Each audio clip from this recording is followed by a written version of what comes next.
আসসালামু আলাইকুম। ঘরে থাকা সাধারণ কিছু উপকরণ দিয়ে অল্প সময়ের মধ্যে ভীষণ মজার ইফতার স্পেশাল বিফ নেহারি তৈরি করে দেখাবো।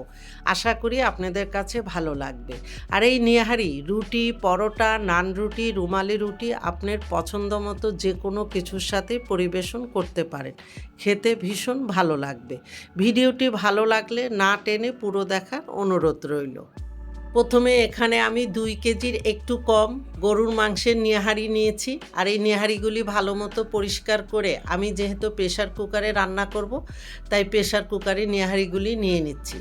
এখন এর সাথে আমি 200 গ্রামের মতো গরুর মাংস নিয়ে নিয়েছি। এইভাবে একটু এক্সট্রা মাংস দিলে খেতে অনেক ভালো লাগে। টোটালে এখানে মাংস এবং নেহারি সহ 2 কেজি। আর এখানে নেহারির সমান সমান পানি দিয়ে দিচ্ছি।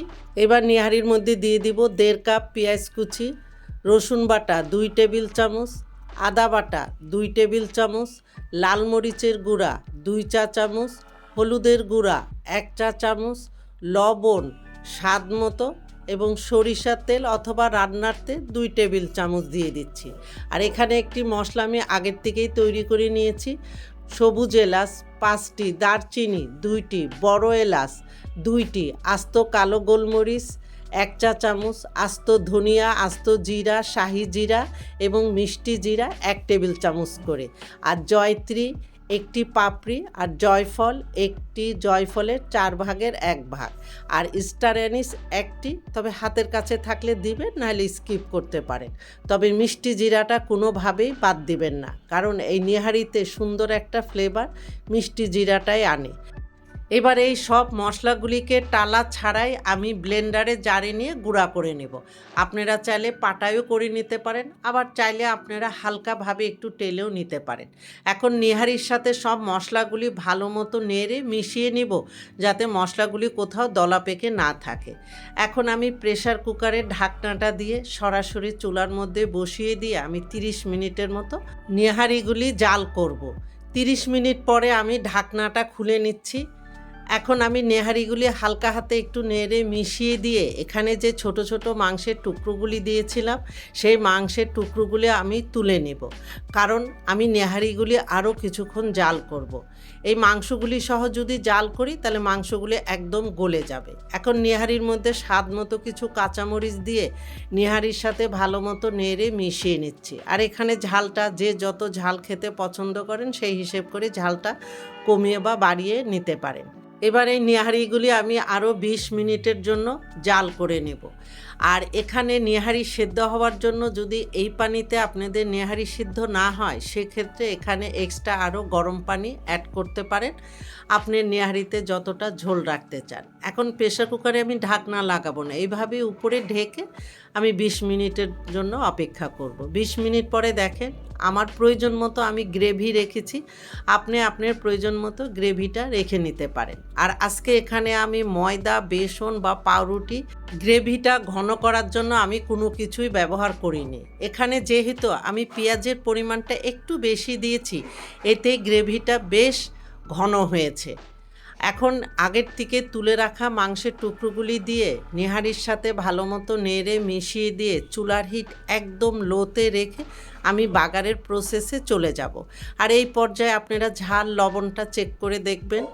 এই জন্য চুলায় আরেকটি প্যান বসিয়ে দিয়ে আমি 1/4 কাপ রান্নার তেল দিয়ে একটু গরম করে নিয়ে এখানে 3-4টি শুকনো মরিচ দিয়ে একটু ভেজে নিয়ে 1/2 কাপ পেঁয়াজ কুচি দিয়ে অনবরত নেড়ে চেড়ে হালকা গোল্ডেন কালার করে ভেজে নিব।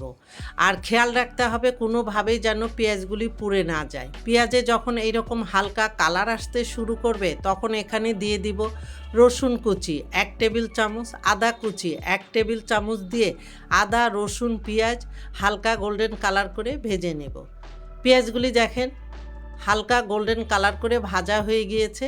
এখন আমি এই বাগারটা সরাসরি নেহারির মধ্যে দিয়ে দিব। আর এই দিকে আমি চুলায় আগের থেকে নেহারিটা বসানো ছিল, এখন এই বাগারটার সাথে সাথে নেহারির মধ্যে দিয়ে আমি চুলার হিট একদম লোতে রেখে ঢেকে 3 মিনিটের মতো অপেক্ষা করব। 3 মিনিট পরে ঢাকনাটা তুলে নিয়ে এখন এখানে গরম মশলার গুঁড়া দিচ্ছি হাফ চা চামচ, ভাজা জিরার গুঁড়া হাফ চা চামচ দিয়ে এখন নেহারির সাথে সব কিছু একটু ভালো মতো নেড়ে মিশিয়ে নিব। নেহারির সাথে মশলা ভালো মতো মেশানো হয়ে গেলে ঢাকনা দিয়ে চুলার হিট একদম লোতে রেখে 2 মিনিটের মতো অপেক্ষা করব। 2 মিনিট পরে চুলার থেকে পাত্রটা নামিয়ে আমি ঠান্ডা করে পরিবেশনে চলে যাব। দেখলেন তো, ঘরে থাকা সাধারণ কিছু উপকরণ দিয়ে তৈরি হয়ে গেল ভীষণ মজার বিফ নেহারি। আশা করি আপনারা একবার হলেও তৈরি করবেন, আমার বিশ্বাস আপনাদের কাছে ভালো লাগবে। আর এই নেহারি পরোটা, নান রুটি, রুমালি রুটি আপনাদের পছন্দ মতো যে কোনো কিছুর সাথে পরিবেশন করতে পারেন। আর এইগুলির ভিডিও আমার চ্যানেলে আছে, আপনারা চাইলে আমার চ্যানেলে ঘুরে আসতে পারেন। এতক্ষণ আমার সাথে থাকার জন্য আপনাদের অনেক ধন্যবাদ। আমার চ্যানেলে যারা নতুন এখনও আমার চ্যানেলটি সাবস্ক্রাইব করেননি, প্লিজ আজই আমার চ্যানেলটি সাবস্ক্রাইব করে নিয়মিত আমার চ্যানেলের সাথেই থাকবেন। আর দেখেন মাংসগুলি কত নাইসভাবে সিদ্ধ হয়েছে। ইফতারিতে মাঝে মধ্যে এরকম মজার আইটেম থাকলে সত্যি খেতে অনেক ভালো লাগে। আপনারা ভালো থাকবেন, আমাদের জন্য দোয়া করবেন। আল্লাহ হাফিজ।